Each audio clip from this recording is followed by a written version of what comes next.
All right, buenas tardes, mi gente. All right. It gives me great privilege and pleasure to introduce our next speaker, a very special guest, the director of the Central Intelligence Agency, John Brennan. Mr. Brennan, yes, give him a big applause.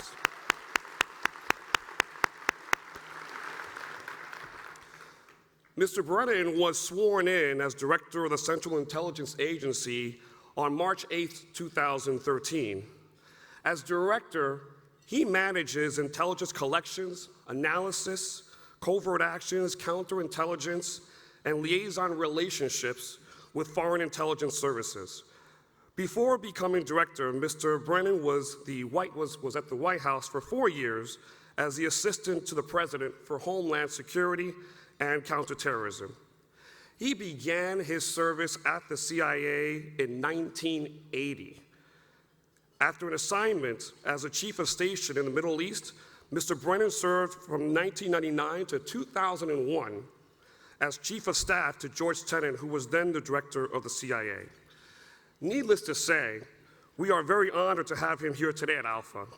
And as a fellow New Jerseyan, he's from North Bergen, I'm from Bergen County. We have a good connection. So, ALPFA, please give a big, warm ALPFA welcome to the director of the CIA, the Honorable John Brennan.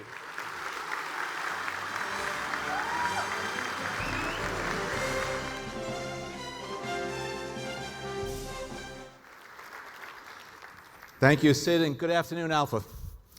It is a great, great privilege for me to be here, to be part of this august assembly.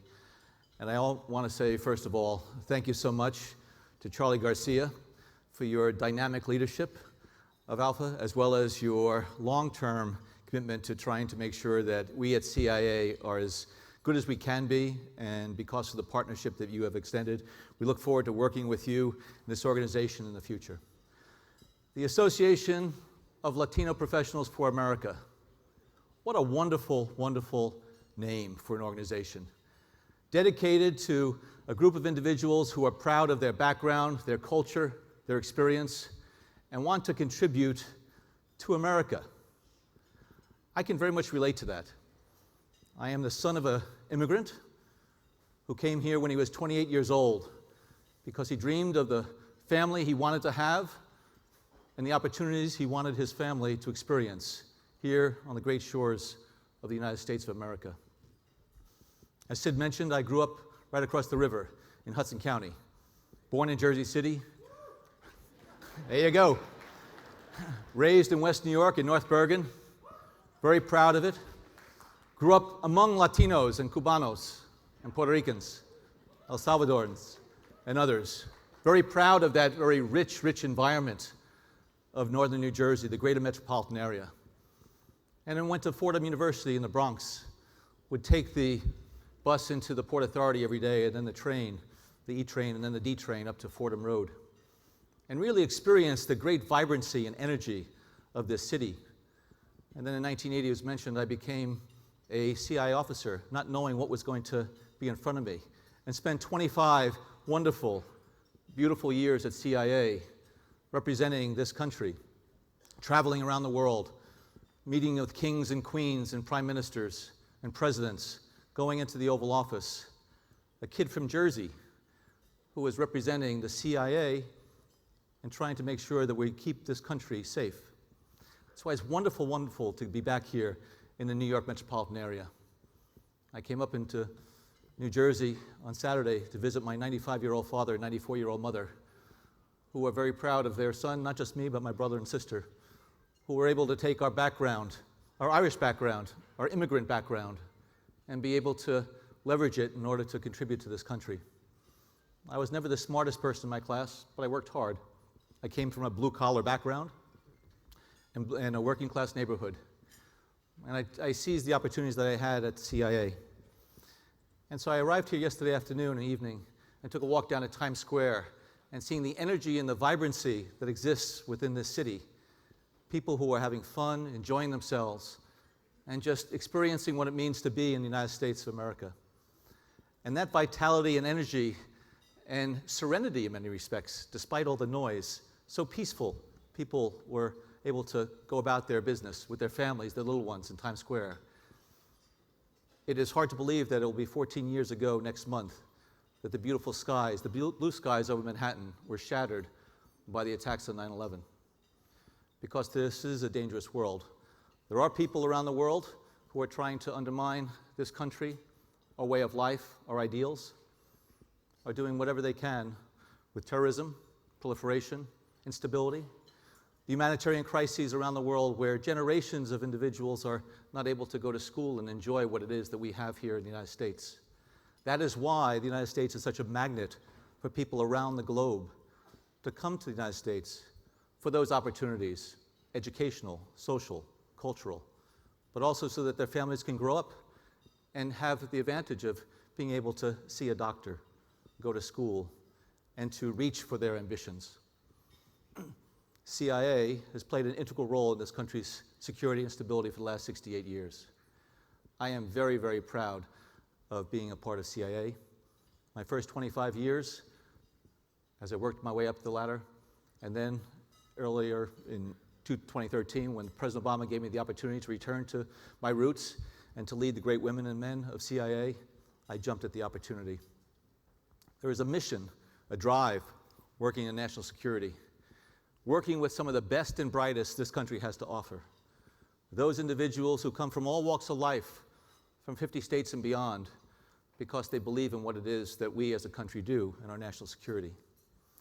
CIA has made mistakes in the past. Be the first to admit it. And we have learned from those mistakes.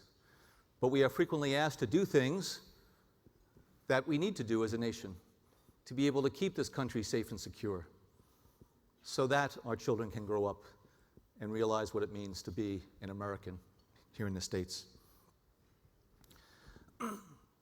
The CIA depends heavily on the men and women of this country to provide their support and to help us fulfill our responsibilities.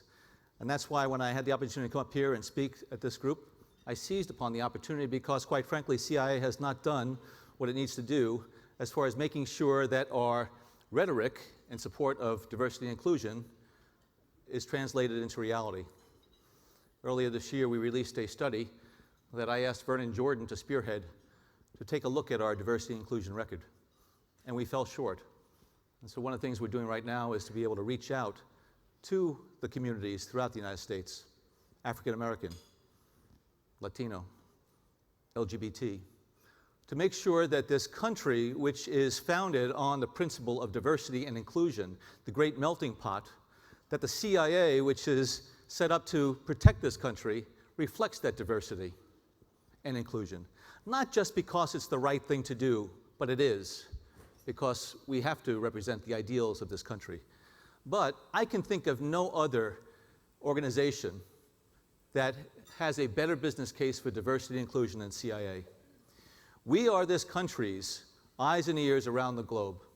We have a global presence that we are supposed to identify those problems and those challenges, those threats that are not even in front of us, but maybe on the horizon.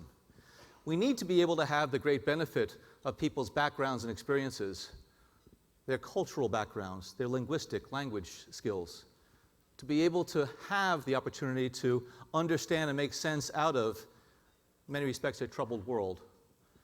In addition, with the great explosion in technology that we've all experienced over the last 2 decades, young professionals now, many of you Latino professionals who have grown up in an era of technology.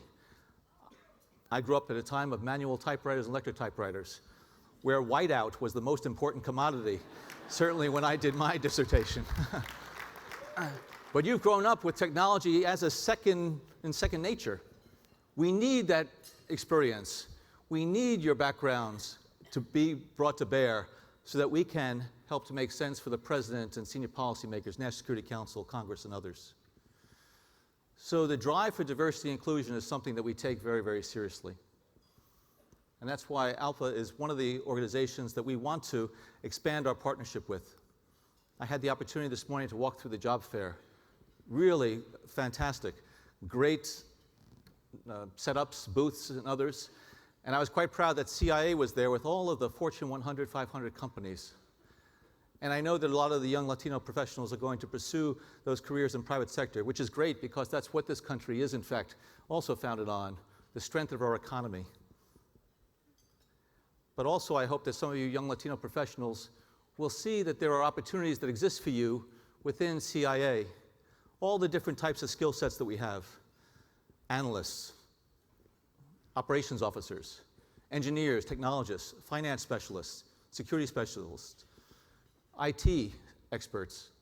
We have so many opportunities for professionals like you. And so I'm here representing CIA shareholders, the American people.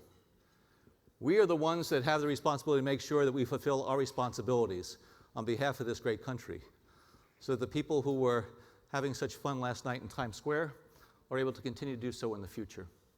But if we're going to be able to do that, if we're going to be able to realize the vision that we have set for ourselves, we need you. We need you to think about the government, the intelligence community, the CIA, as a future. And not just for a job. One of the things that I do every month when I swear in a new class of CIA officers, I do it in front of our memorial wall with the stars that represent the 114 men and women of CIA who have given their lives. And I ask them to raise their hands. And I talk about the importance of the oath of office that they take, because we are going to be entrusting them with some of this country's most sensitive secrets. And I welcome them into the CIA family, La Familia, because we do think of ourselves as a family. And it's one of the things that I really believe that the Latino community should feel good about, that when you come to join CIA, you are part of a family. Now, as I said, we have to do better on the diversity inclusion front in terms of bringing people into the organization. And I've already had a number of conversations with people here about things that we can do, and we can learn from the private sector about how successful they've been on the diversity front.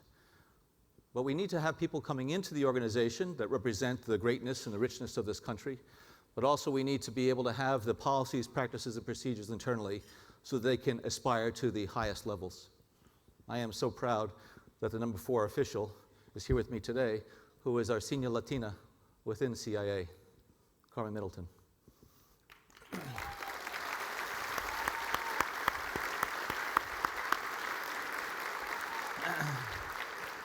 A product of Los Angeles, who came to Virginia, Washington, a couple of decades ago, and is spearheading our effort along with some of our other officers who are here. Again, we're very, very proud of our work. We believe that if you are going to be able to continue to do what you need to do, all those who are representing the private sector here, that if ALPFA is going to be able to continue to grow in terms of its breadth and depth of capabilities as well as reach, we want to make sure that we're going to be up to the tasks that lie ahead of us, and they are formidable. And I am very, very proud to be part of an administration where it was hard to imagine a decade ago that we would have an African-American president so soon. But it just shows that this country really can rise to the occasion. And as long as I am director of CIA, I'm going to make sure that we are able to bring on board and make sure we're able to develop and nurture the great talent that represents this country. And that's the richness and diversity that makes this country great. And I just want to say once again how proud and privileged I am to be able to partner with ALPFA and to be part of this event today. And I wish you great success. So Charlie, Sid, and others really do appreciate this opportunity and look forward to future times that I can get together with you. Thank you, everyone. Thank you.